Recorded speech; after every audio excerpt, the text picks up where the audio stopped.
جماعت دہم کے عزیز طلباء، السلام علیکم ورحمۃ اللہ وبرکاتہ۔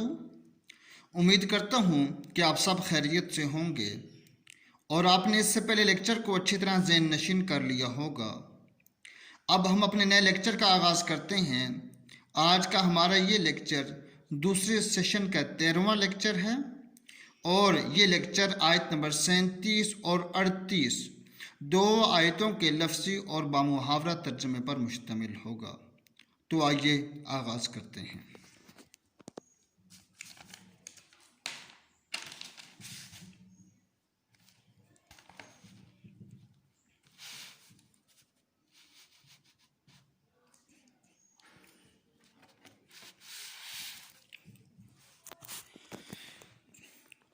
عزیز طلباء، اس سے پہلے لیکچر میں ہم نے آیت نمبر 35 ریڈ کی تھی اور اس میں ہم نے مسلمان مردوں اور عورتوں کے اوصاف پڑھے تھے۔ تو ایک بار میں آپ کو ذرا دہرا دیتا ہوں اور پھر ہم آج کے لیکچر کا آغاز کرتے ہیں۔ اعوذ باللہ من الشیطان الرجیم، بسم اللہ الرحمن الرحیم۔ مومن مردوں اور مومنوں عورتوں کے اوصاف ہم نے یہ پڑھے تھے کہ ان المسلمین والمسلمات، کہ وہ مسلمان مرد ہیں اور مسلمان عورتیں ہیں، والمؤمنین والمؤمنات، مومن مرد ہیں اور مومن عورتیں ہیں، والقانتین والقانتات، اور فرما بردار مرد اور فرما بردار عورتیں ہیں، والصادقین والصادقات، اور سچ بولنے والے مرد اور سچ بولنے والی عورتیں ہیں، والصابرین والصابرات، اور صبر کرنے والے مرد اور صبر کرنے والی عورتیں، والخاشعین والخاشعات، اور اللہ تعالیٰ سے ڈرنے والے مرد اور اللہ تعالیٰ سے ڈرنے والی عورتیں، والمتصدقین، اور اللہ تعالیٰ کے راستے میں صدقہ و خیرات کرنے والے مرد، والمتصدقات، اور اللہ تعالیٰ کے راستے میں صدقہ و خیرات کرنے والی عورتیں، والصائمین والصائمات، اور اللہ تعالیٰ کے لیے روزہ رکھنے والے مرد اور روزہ رکھنے والی عورتیں، والحافظین فروجہم والحافظات، اور اپنی شرمگاہوں کی حفاظت کرنے والے مرد اور عورتیں، والذاکرین اللہ کثیرا والذاکرات، اور اسی طرح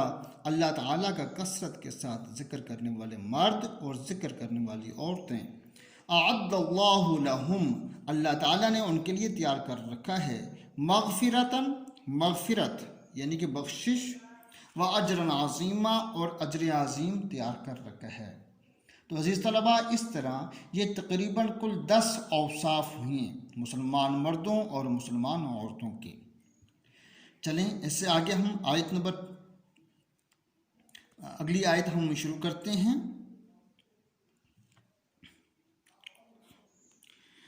وما كان لمؤمن ولا مؤمنة اذا قضى الله ورسوله، اور کسی مومن مرد اور کسی مومن عورت کو یہ حق حاصل نہیں ہے، اذا قضى الله ورسوله امرا، کہ جب اللہ تعالیٰ یا اللہ تعالیٰ کے رسول اس مومن شخص کے کسی کام کے متعلق کوئی فیصلہ کر دیں، ان یکون لہم الخیرۃ من امرہم، اور اس فیصلے کے بعد وہ مومن مرد یا مومن عورت اس فیصلے میں مزید اپنا کچھ اختیار باقی سمجھیں۔ ومن یعص اللہ ورسولہ، اور جو کوئی اللہ اور اس کے رسول کی نافرمانی کرے گا، مراد یہ ہے کہ جو کوئی اللہ تعالیٰ اور اس کے رسول صلی اللہ علیہ وسلم کے کیے گئے فیصلے کے بعد اس فیصلے میں کوئی رد و بدل کرتا ہے، تو اس کا مطلب ہے کہ وہ اللہ اور اس کے رسول کی نافرمانی کر رہا۔ تو کہا جا رہا ہے کہ جو اللہ اور اس کے رسول کی نافرمانی کرے گا، فقد ضل ضلالا مبینا، وہ صریح گمراہ ہو گیا۔ اگلی آیت،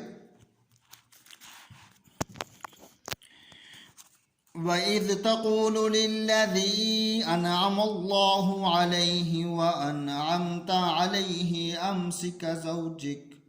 أمسك عليك زوجك واتق الله وتخفي في نفسك ما الله مبديه وتخشى الناس۔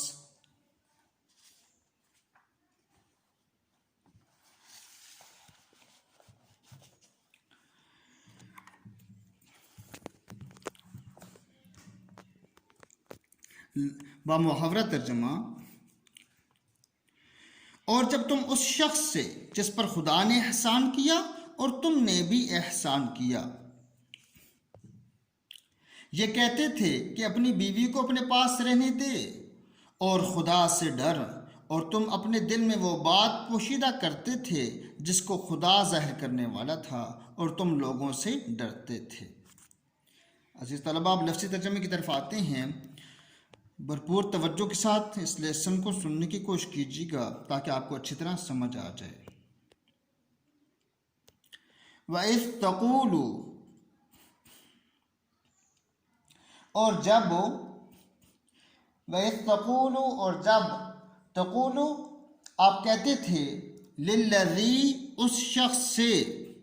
انعم اللہ، جس پر اللہ نے انعام کیا، انعم اللہ، اللہ نے انعام کیا، علیہ، اس پر، وَأَنْعَمْتَ، اور آپ نے انعام کیا، علیہ، اس پر، امسک، امسک یعنی کہ تو روک لے، تو اپنے پاس رکھ، علیہ کا، اپنے پاس، امسک روک رکھ، علیہ کا، اپنے پاس، زوجہ کا، اپنی بیوی کو، واتق اللہ، اور اللہ سے ڈر، وتخفی، اور آپ چھپاتے تھے، فی نفس کا، اپنے دل میں، ماللہ،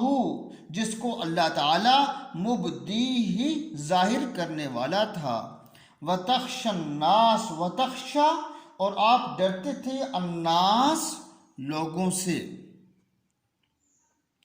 وتخشى الناس، اور آپ یعنی کہ تم لوگوں سے ڈرتے تھے۔ بامحاورہ ترجمہ، اور جب تم اس شخص سے جس پر خدا نے احسان کیا اور تم نے بھی احسان کیا، یہ کہتے تھے کہ اپنی بیوی کو اپنے پاس رہنے دے اور خدا سے ڈر، اور تم اپنے دل میں وہ بات پوشیدہ کرتے تھے جس کو خدا ظاہر کرنے والا تھا، وتخشى الناس، اور تم لوگوں سے ڈرتے تھے۔ آگے، واللہ احق ان تخشاہ، واللہ، حالانکہ خدا تعالیٰ کی جو ذات ہے، احق، وہ اس بات کی زیادہ مستحق ہے، ان تخشاہ، کہ اس سے ڈرو، کہ آپ اس سے ڈرو، اس بات کی زیادہ مستحق ہے کہ اس سے ڈرو۔ فلما قضى زید منها وطرا زوجناكها لكي لا يكون على المؤمنين حرج في ازواج ادعيائهم اذا قضوا منهن وطرا وكان امر الله مفعولا۔ فلما قضا، فلما، پس جب، قضا، پوری کر لی، زید، زید نے، منہا، اس سے، وطرن، اپنی حاجت، زوجناکہا، تو ہم نے اسے تمہارے نکاح میں کر دیا، لکی، تاکہ، لا یکون، نہ رہے، علی المؤمنین پر، علی المؤمنین، مومنوں پر، حرج، کوئی تنگی، فی ازواجی، فی ازواجی، اپنی بیویوں کے بارے میں،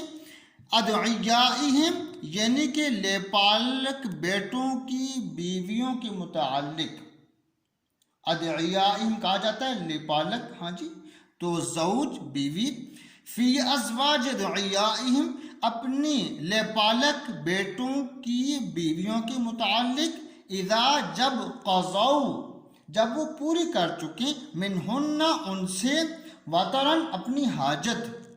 وکان امر اللہ، اور جو اللہ تعالیٰ کا جو حکم ہے، مفعولا، اس نے ہر حال میں ہو کر رہنا ہے، یعنی کہ وکان امر اللہ مفعولا، اور اللہ تعالیٰ کا جو حکم ہے وہ ہو کر رہتا ہے۔ بامحاورہ ترجمہ، فلما قضا زید منہا، پھر جب زید نے اس سے کوئی حاجت متعلق نہ رکھی اور یعنی اس کو طلاق دے دی، تو ہم نے تم سے اس کا نکاح کر دیا، تاکہ مومنوں کے لیے ان کے منہ بولے بیٹوں کی بیویوں کے ساتھ نکاح کرنے کے بارے میں جب وہ ان سے اپنی حاجت متعلق نہ رکھیں، یعنی طلاق دے دیں، کچھ تنگی باقی نہ رہے۔ وکان امر اللہ مفعولا، اور خدا تعالیٰ کا حکم واقع ہو کر رہنے والا تھا۔ اگلی آیت ما كان على النبي من حرج فيما فرض الله له سنة الله في الذين خلوا من قبل وكان أمر الله قدرا مقدورا۔ ما كان على النبي، نبی صلی اللہ علیہ وسلم پر، بامحاورہ ترجمہ پیغمبر پر اس کام میں کچھ تنگی نہیں جو خدا نے ان کے لیے مقرر کر دیا، اور جو لوگ پہلے گزر چکے ہیں ان میں بھی خدا کا یہی دستور رہا ہے اور خدا کا حکم ٹھہر چکا ہے۔ لفظی ترجمہ ما کان علی النبی، ما کان نہیں ہے، علی النبی نبی صلی اللہ علیہ وسلم پر، من حرج کوئی تنگی، فیما اس چیز کے متعلق، فرض اللہ لہ جو اللہ نے ان کے لیے مقرر کر دی ہے۔ فرض کا معنی مقرر کرنا، فرض اللہ لہ جو اللہ نے ان کے لیے، جو اللہ نے اپنے نبی کے لیے مقرر کر دی ہے، اس کام میں اللہ کے نبی کو کسی قسم کی کوئی تنگی نہیں ہے۔ سنت اللہ، یہ اللہ تعالیٰ کا دستور رہا ہے، فی الذین ان لوگوں میں، خلو جو گزر چکے ہیں، من قبل اس سے پہلے، یعنی کہ جو اس سے پہلے لوگ گزر چکے ہیں ان لوگوں میں بھی اللہ تعالیٰ کا اسی طرح کا دستور رہا ہے۔ وَكَانَ أَمْرُ اللَّهِ قَدْرًا مَقْدُورًا، اور خدا کا حکم ٹھہر چکا ہے۔ وَكَانَ أَمْرُ اللَّهِ، اور اللہ تعالیٰ کا حکم، قدراً ٹھہر چکا ہے، مقدوراً اندازے سے، یعنی کہ اللہ تعالیٰ نے جو مقام مقرر کر چکے ہیں وہ ہر حال میں ہو کر رہنے والا ہے۔ عزیز طلبہ، امید کرتا ہوں آپ کو ان دو آیتوں کا ترجمہ اچھی طرح سمجھ آ چکا ہوگا، اور ان دو آیتوں کے متعلق جو سوالات ہیں وہ انشاءاللہ مشقی سوالات میں مزید آپ کو میں کلیئر کر دوں گا کہ اس آیت میں کیا کہا گیا ہے اور اس سے کیا کچھ مراد ہے۔ یہ آیت جو ہے وہ تھوڑی سی وضاحت طلب ہے، لیکن انشاءاللہ العزیز جب ہم مشقی سوالات پڑھیں گے تو انشاءاللہ اس میں یہ آیت اچھی طرح کلیئر ہو جائے گی۔ امید کرتا ہوں کہ آپ کو ان آیات کے مشکل الفاظ کے معنی اور ان کا لفظی اور بامحاورہ ترجمہ اچھی طرح سمجھ آ چکا ہوگا۔ آپ نے ان آیات کو اچھی طرح یاد کرنا ہے اور ان آیات کے مشکل الفاظ کے معنی کو سکول کی طرف سے دی گئی ڈاٹر کے اوپر آج کی ڈیٹ کے ساتھ صاف اور خوبصورت انداز میں تحریر کرنا ہے۔ جب سکول کھلے گا تو انشاءاللہ پہلی فرصت میں آپ کا کام باقاعدہ طور پر چیک کیا جائے گا۔ اب اگلے لیکچر میں اس سے آگے پڑھیں گے، تب تک کے لیے اللہ حافظ، السلام علیکم ورحمۃ اللہ وبرکاتہ۔